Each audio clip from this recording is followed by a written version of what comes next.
আসলে আছি যখন একা সংসারে, তখন এই সংসারে কাজের মধ্যে থেকেই নিজের সুখটা খুঁজে নিয়েছি। Hello everyone, welcome back to my channel. আশা করছি সকলেই খুব ভালো আছো।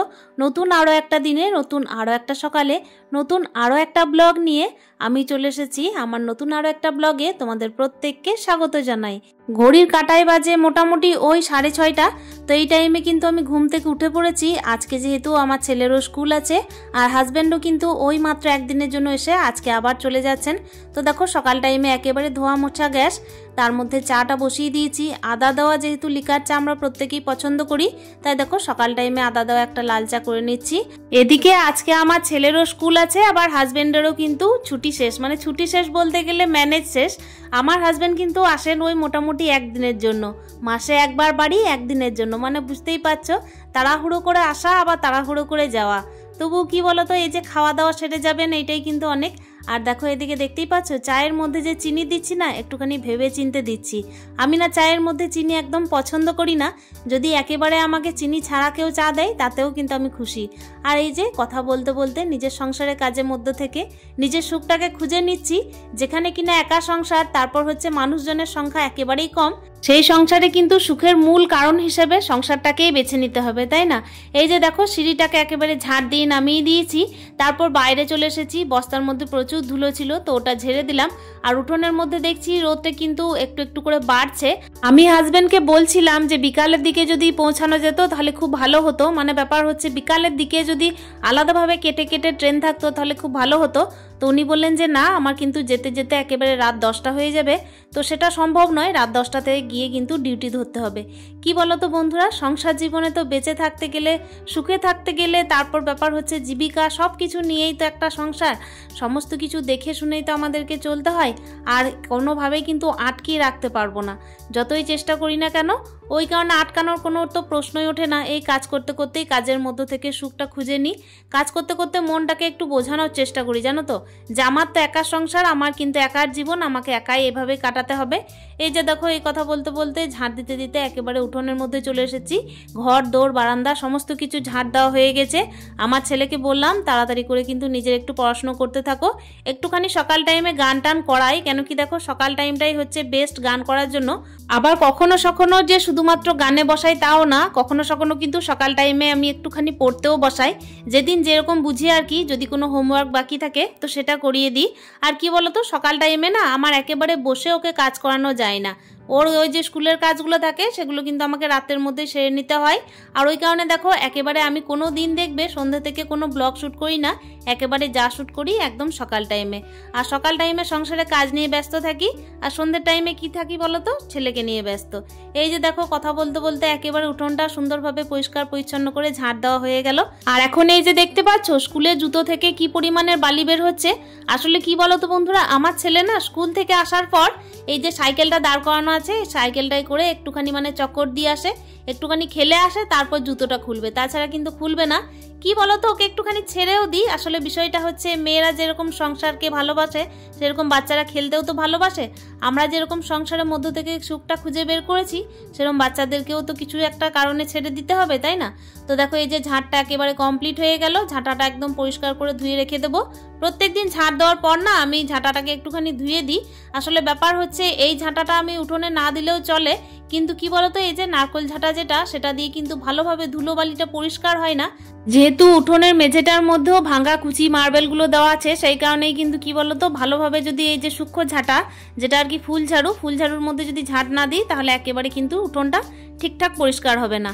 আর এই যে দেখো গল্প করতে করতে একেবারে উঠোনটা পরিষ্কার করে একদম চলে এসেছি। কালকে ওই যে দেখিয়েছিলাম ব্লগের মধ্যে যে 20 টাকার হরেক মাল বিক্রি করতে এসছে, তো ওইগুলোই কিন্তু একটুখানি গুছিয়ে রাখলাম।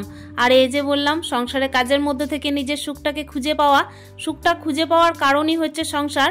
ওই জন্য সংসারটাকে দেখো একটুখানি নিজের মতো করে সাজিয়ে গুছিয়ে রাখারও চেষ্টা করি, আর সংসারের কাজগুলোকে মন দিয়ে একটুখানি করারও চেষ্টা করি। এই রুমের মধ্যে দেখতেই পাচ্ছ যেভাবে আমি দেয়াল আলমারিটাকে গুছিয়েছি, একটুখানি খেলনাও রেখেছি। আসলে এই রুমটা হচ্ছে উত্তর দিকের একটা রুম, এটাই কিন্তু আমার ছেলেকে পড়াশোনার জন্য দিয়েছি।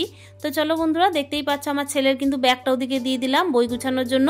আর এখন দেখো আমি কিন্তু স্নানটা সেরে চলে এসেছি বাসি কাজ করার পরে। আমার হাতে কিন্তু সীমিত সময়, সকালের এদিকে কাজ সারতে সারতে সমস্ত কিছু দেখাশোনা করতে করতে ওই যে ওদেরকে চা দিতে দিতে একেবারে ঘড়ির কাঁটায় 8টা বেজে গেছে। এখন কিন্তু একদম দাঁড়ানোর সময় নেই, সকালে কিন্তু পুজোটাও দিতে হবে, আবার ওই যে 9:30টার মধ্যে রান্নাটা কমপ্লিট করতে হবে। তবে মাছটা পরে করব, যদিও বা মাছ খায় না আমার ছেলে, সেই কারণেই। আর এই যে দেখতেই পাচ্ছ চান টান করে কিন্তু একেবারে একটুখানি সানস্ক্রিন নিয়ে নিলাম। আর একটু না ড্রাই ওয়েদার লাগছে, মানে ওই যে হাওয়া দিচ্ছে তো কেমন একটা, ওই কারণে না বারবার মানে মনে হচ্ছে যে সানস্ক্রিনটা লাগাই, আর কিংবা হচ্ছে একটুখানি অয়েলি কোনো ক্রিম লাগাই। তবে কি বলতো, এই যে অয়েলি ক্রিম লাগালে না আমার মানে স্কিনটা একটুখানি তেল তেলে, ওই কারণে আমি লাগাইও না সকাল টাইমে। আর এই যে দেখো চুলটা একটু আঁচড়ে বেঁধে নিই। প্রথমে ভাবলাম চুলটা খুলে রাখবো, তারপর দেখলাম যে না, স্নান করেছি যখন, তারপর আবার রান্নাঘরে ঢুকতে হবে, তাহলে চুলটা বেঁধে রান্না করাই ভালো। কেন কি নিজে যখন খাওয়া দাওয়া করি তখন না হয় একটা আলাদা ব্যাপার, কিন্তু হাজব্যান্ডকে যখন রান্না করে খাওয়াবো না, একটুখানি ভয় লাগে যে কোথায় জানি না খাবার দাবারের মধ্যে চুল পড়ে যাবে। তো ওই কারণে দেখো প্রথমে না আমি চুলটাকে একটু খুলে রেখেছিলাম, তারপর আবার চিন্তা করলাম যে না, চুলটা এবার কিন্তু আমি বেঁধেই রাখি। ওই জন্য দুটো ক্লিপ দিয়ে দিলাম, যাতে কোনোভাবেই কিন্তু চুল না ঝরে আর খাবার দাবার যেন ডিস্টার্ব না হয়। এই যে দেখো কাজবাজ করতেও হয় সংসারের, আবার সব দিকে খেয়ালও রাখতে হয়, জানো তো। তো চলো আমি কিন্তু একেবারে রেডি হয়ে নিয়েছি। আর এই যে নাইটিটা গামছাটা মিলিয়ে দিই ভালোভাবে। রোদটা দেখছো কি পরিমাণের পড়ছে, এটাকে যদি আমি ঘরের ভেতরেও মিলতাম তাহলেও কিন্তু শুকিয়ে যেত। আজকে কিন্তু আমার ওইটাই চিন্তা যে ছেলে এইদিকে স্কুলের মধ্যে সারা দিন রোদে গরমের মধ্যে কাটাচ্ছে, সেই বিকাল 5:30টায় ঘর আসছে 10টা থেকে গিয়ে। আর এদিকে হাজব্যান্ডও কিন্তু দেখো দুপুর টাইমে খাওয়া দাওয়া সেরে যাবেন। উনি আর কি 12টা থেকে 12:30টার মধ্যে বেরোবেন, 1:40-এর ট্রেন আছে। আসলে ট্রেনের টাইমটা 1:40-এ দেখলে হবে না, আমাদের এখান থেকে কিন্তু টোটোর খুবই একটা হ্যাপা। স্টেশন থেকে আমাদের ঘর পর্যন্ত কিন্তু খুব একটা দূরের রাস্তা না হলেও কি বলতো, একটুখানি মানে তাড়াতাড়ি না বেরোলে টোটোওয়ালারা কোনোভাবেই কিন্তু যেতে চায় না। তারপর হচ্ছে দুপুর টাইমে সবার কিন্তু লাঞ্চ টাইম, তো দুপুর টাইমটা সেই হিসাবে কিন্তু আগে থেকে বেরোতে হয়, যদি বা মোড়ে টোটোটা না পাওয়া যায়। সেই কারণেই আমার হাজব্যান্ড বলেছেন 12টা থেকে 12:30টার মধ্যেই বেরিয়ে যাবেন। আর এই যে দেখো আমি কিন্তু গাছগুলোর মধ্যে সকাল টাইমে জল দেওয়ার একদম সময় পাইনি। আমি কিন্তু যখন এসেছি তুলসী মন্দিরে জল দেওয়ার জন্য, তখন দেখলাম যে না, গাছগুলো একেবারে ঝিমিয়ে পড়ছে। তো এই টাইমে একটুখানি ওখান থেকেই নিয়ে জল দিয়ে দিলাম। এটা তো হচ্ছে মেন বোরিংয়ের জল, মানে ব্যাপার হচ্ছে বোরিংটা যখন আমি স্টার্ট করি তখন একদম যে ডাইরেক্ট জলটা দেয় সেটা দিয়েই কিন্তু আমি ঠাকুরের সেবা দিই। আর অন্য কোনো টাইম কি করি বলতো, যখন আমার এমার্জেন্সি থাকে তখনই চালাই, তাছাড়া একেবারে সকাল টাইমে জলটা ভর্তি করে নিই। আর এই যে দেখো তুলসী সেবা হয়ে গেল। ইদানিং কি হচ্ছে জানো তো, তুলসী গাছ থেকেই না আমাকে ওই পাকা পাকা তুলসী পাতাগুলোকে তুলতে হচ্ছে। আসলে সব দিকে খেয়াল রাখতে হচ্ছে। আমি কিন্তু শুনেছি যে তুলসী গাছ থেকে কিন্তু তুলসী পাতা তুলতে নেই, যে তুলসী গাছে আর কি সেবা হয় সেই তুলসী গাছে তুলতে নেই। তবুও কি বলতো, কখনো কখনো এমার্জেন্সি থাকলে দেখেছি যে তুলসী মন্দিরে অনেক পাতা ঝরে থাকে, তো সেগুলো দিয়েও আমি পুজো দিই। একটা সাংসারিক মেয়েকে কত দিকে যে খেয়াল রাখতে হয়, তাই না বলো। সংসারে কিন্তু হিরে থেকে জিরে সবকিছু খেয়াল রাখতে রাখতে সবকিছু বুঝতেও হয়। আর দেখো গল্প সারতে সারতে কিন্তু আমার গোপালের সেবাটাও হয়ে গেল। গোপালের জন্য দেখো আমার হাজবেন্ড কিন্তু ফল নিয়ে এসেছিলেন। 2 দিন হয়ে গেল, আজকে 3 দিনের দিন পড়ে গেল ফলগুলো। তো একটু দেখছি শুকিয়ে শুকিয়ে আসছে, ওগুলোকে ধুয়ে কিন্তু সুন্দরভাবে রেখে দেবো। অর্ধেকের বেশি খাওয়া হয়ে গেছে আমার ছেলের জন্য, আর এইটুকুই কিন্তু আমি গোপালের জন্য রেখেছিলাম। এখান থেকেই গোপালকে দিচ্ছিলাম, তো এটাকে একটু ধুয়ে তারপর দেখো ভালোভাবে রাখছি। কলাগুলো এত সুন্দর ছিল, এই 2 দিনের মধ্যেই কেমন হয়ে গেল কলাগুলো। হাজবেন্ড যেদিন আসেন সেই দিন কিন্তু অনেকগুলো ফল নিয়ে এসেছিলেন। আপেল কিন্তু আমার ভাইয়ের ছেলেকেও দিয়ে পাঠিয়েছি, ছেলেকেও টিফিনে দিয়েছি, আবার খাওয়াও হয়েছে। আর এই যে দেখতেই পাচ্ছ কাঠবাদাম, এগুলোকেও একটু গুছিয়ে রেখে দিই ঠিকঠাক করে, তা নাহলে কি হচ্ছে যে চাপাচাপিতে কিন্তু ফলগুলো নষ্ট হয়ে যাওয়ার ভয় বেশি। আর কলা তো বেশি দিন থাকেও না। আর এই যে দেখো ঘি এনেছিলেন, মানে ঘি 1 কিলো মতো এনেছিলেন। তো 1 কিলো ঘিয়ের মধ্যে আমি ঠাকুর মন্দিরেই কিন্তু রেখেছি ঘিটা। যেহেতু ঠাকুর মন্দিরে রেখেছি সেহেতু সবসময় তো হাত দেবো না। আর এখানে যে কৌটোর মধ্যে ভরছি, এই যে 20 টাকার কৌটোটার মধ্যে ভরছি, জানো তো আগের দিনে কিনেছিলাম যেটা, সেটার মধ্যেই। এই কৌটোর মধ্যে যে ঘিটা ভরছি সেটা কিন্তু আমার হাজবেন্ডের জন্য। উনি বললেন যে ঘি একটু মতো আমাকে ভরে দাও, আমি ওখানে খাবো, আবার যখন শেষ হবে তখন আবার নেব। তো ওই কারণে ছোট কৌটোর মধ্যে ভরে দিলাম। এটা যেহেতু কাঁচের কৌটো সেই জন্য কিন্তু ওটার মধ্যে সুবিধা হবে। আর এখন দেখো ছেলের জন্য টিফিন বানিয়েছিলাম, তো হাজবেন্ডকেও একটুখানি দিলাম। তো উনি বললেন যে না, আমি পরোটা খাবো না। তো এই টাইমে কি করেছিলাম যে আমিই খেলাম, কিছু তো করার নেই। এদিকে তো কথা বলতে বলতে তোমাদের জানানোই হয়নি, আজকে বারটা হচ্ছে মঙ্গলবার। মঙ্গলবার মানে তোমরা প্রত্যেকেই জানো আমি নিরামিষ খাই, কিন্তু নিরামিষ যে হাজবেন্ড এলে করা যাবে তা কিন্তু একেবারেই নয়। মুড়ি খাবারটা পর্যন্ত নিরামিষ করা যাবে না। তবে হ্যাঁ, আজকে হাজবেন্ড কি খেয়েছিল বলো তো টিফিন টাইমে? উনি বললেন আমি চা আর নেরুয়া খাবো। জানি না কে কে পছন্দ করো, তবে উনি কিন্তু প্রচণ্ড পছন্দ করেন, তো ওইটাই আমি দিয়ে দিলাম সকাল টাইমে। আমাকে টিফিনের আর এক্সট্রা ঝামেলা করতে হলো না, তবে আটা মাখানো ছিল সেটা একেবারে মাখানোই থাকলো। ওই একটা পরোটা বাকি ছিল, সেটা আমি খেয়ে নিলাম। আর এবার হচ্ছে গিয়ে রান্নার পালা। রান্না কি করব সেটা কিন্তু আমি হাজবেন্ডকে জিজ্ঞেস করেই করলাম।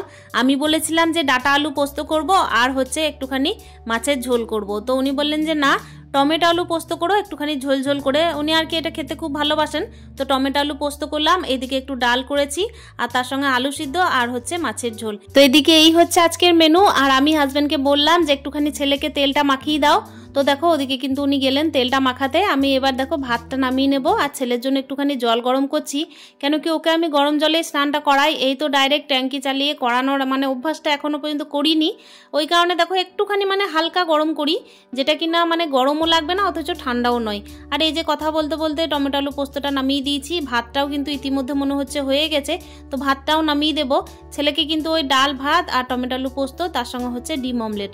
প্রত্যেক দিনের কিন্তু সকাল টাইমে চটজলদি আমার এই মোটামুটি মেনু থাকে, ওটার কিন্তু পরিবর্তন আমি করে উঠতে পারছি না, কেন কি টিফিন টাইম থাকে। তারপর হচ্ছে দেখো নানা ধরনের মাছ মাংস যদি সকাল টাইমে করা যায় তাহলে তো হয়ও না, কেন কি মাছ আমার ছেলে খায় না, আবার মাংস তো সকাল টাইমে করা যায় না।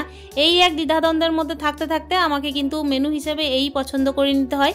আর সংসারে দেখো শুধুমাত্র রান্নাবান্নাই তো কাজ নেই, রান্নাবান্না ছাড়াও কিন্তু একটা সংসার জীবনে অনেক অনেক কাজ।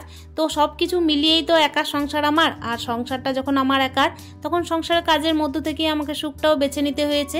এই তো কথা বলতে বলতে দেখো ভাতের ফেনাটাও ঝরিয়ে নিলাম, আর এইদিকে দেখো ডালটাও অলরেডি ফুটে গেছে, এটাও করেছি অড়হরের ডাল। আর ওই যে ওইদিকে দেখতে পাচ্ছ একটা তাওয়া বসানো আছে, ওই তাওয়ার মধ্যে আমি ছেলের জন্য ডিম অমলেট করে দিয়েছিলাম। আর এই যে 1 মিনিটও না দাঁড়িয়ে কিন্তু আমি রান্না বান্নাটা কন্টিনিউ রেখেছি। হাজবেন্ড যেহেতু খেয়ে যাবেন সেহেতু ফ্রিজের মধ্যে মাছ রাখা ছিল 2 পিস, তো ওইটাই আমি করে দিচ্ছি। তার সঙ্গে দেখো কুচো মাছও রাখা ছিল। কুচো মাছ বলতে কি বলতো, মোরলা মাছ আর এদিকে বড় মাছ সবই মিশিয়ে কিন্তু আমি একটা মানে টমেটো দিয়ে ঝোল করে দেবো। আগের দিনের কিন্তু তরকারির মাছও রাখা আছে, ওটাকে কিন্তু আমি খাবো। আর এই তো তোমাদের সাথে গল্প করতে করতে হাজবেন্ডকে বললাম আমারও 2-1টা কাজ ছেড়ে দাও, সেটা হচ্ছে হলুদের কৌটোর মধ্যে হলুদটা একটু ভরে দাও।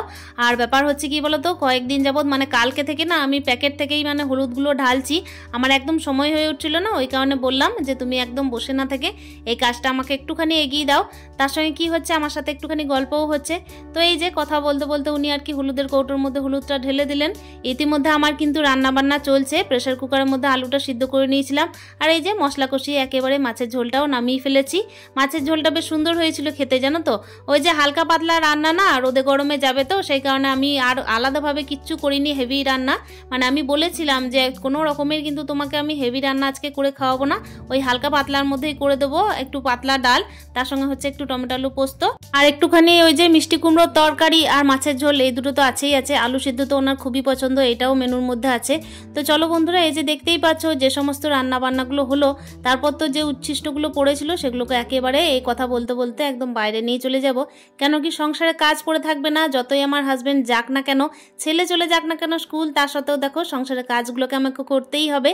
আর ওই যে আমি বসে গেলে তো সংসারটাও বসে যাবে। এই কথাটা কিন্তু একদম ঠিক যে হাজবেন্ড যেদিনে চলে যান সেদিন কিন্তু আমার মনটা প্রচন্ড উদাস হয়ে যায়। তবে কি বলতো, ওই দ্বিতীয়বারে আসার জন্য দিন গুনতে থাকি। আর তাছাড়াও বিষয়টা হচ্ছে সংসারটা যখন আমার সামলাতেও যখন আমাকে হবে, তখন সংসারের মধ্য দিয়ে নিজের খুশিটাকে খুঁজে নিয়েছি, নিজের সুখটাকে খুঁজে নিয়েছি, এই আর কি। এই কথা বলতে বলতে ওইদিকে কিন্তু হাজব্যান্ডকে খেতে দেবো। তার আগে দেখো গ্যাসটা মুছে নিলাম, ওভেনটা মুছে নিলাম, আর এই যে গ্যাসের শিলাপগুলোকেও সুন্দরভাবে মুছে, তারপর দেখো যে টাইলসগুলো ছিল সেগুলোকেও সুন্দরভাবে পরিষ্কার পরিচ্ছন্ন করে নিলাম। রান্নাঘরটাকেও সুন্দরভাবে দেখো গুছিয়ে নিয়েছি। এই যে কাজ করতে করতে সুন্দরভাবে কাজ করার পরে এতটা খুশি লাগে না, যতই মনের মধ্যে কষ্ট থাক যাই থাক না কেন, কিন্তু সংসারের মধ্যে যখন কাজটাকে পাই, সংসারের যে সমস্ত কাজে নিজের সুখটাকে পাই, সেই কাজটাকেই কিন্তু নিজের বলে মনে হয়। আর এই যে দেখো কাজ করতে করতে আমার কিন্তু কাজ একদম কমপ্লিট হয়ে গেছে রান্নাঘরের। এরপর কিন্তু হাজব্যান্ডকে বললাম যে চলো তোমাকে খেতে দিয়ে দিই। এতটাই মায়া জড়ানো আছে না আমার এই সংসারে যে কি বলবো, যতটাই আমি দূরে যেতে চাই না কেন ততটাই কাছে চলে আসি। আমার কিন্তু অনেকটাই মনে হয় যে এই সংসারটাকে ছেড়ে হাজব্যান্ড যেখানে যেখানে থাকেন সেখানে সেখানে চলে যাব। এমনকি কিছুদিন আগে তো আমি ঠিকও করেছিলাম যে চলে যাব, কিন্তু ইদানিং শুনছি আবার যে ওনাদের নাকি পোস্টিংয়ের আলাদা জায়গায় আর কি অর্ডার এসেছে।